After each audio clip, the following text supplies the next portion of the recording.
qiz ekan.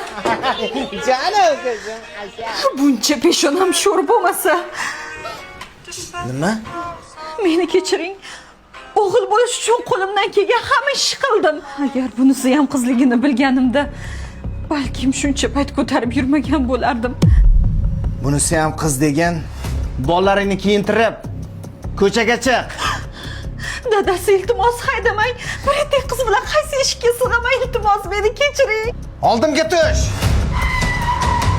Tush mashinadan. Dadasi, sharmanda qilmang. Tush dedim. Qayerga keldik? O, ana bino. Uni oldida turgan odamlar nimaga turganini bilasanmi? Yo'q. Bu eko klinika.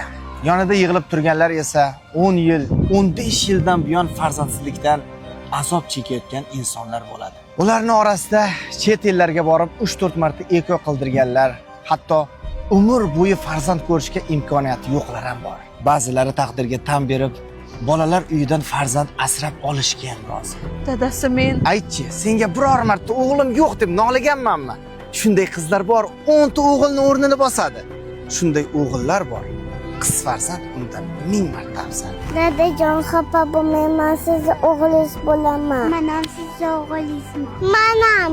Asalarim. meni kechiring. Qizini bergan o'g'lini ham beradi. Muhimi farzandlarimizning borligi va sog'ligida.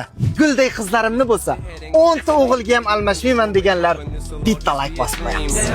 Little baby, don't you cry, everything's gonna be alright.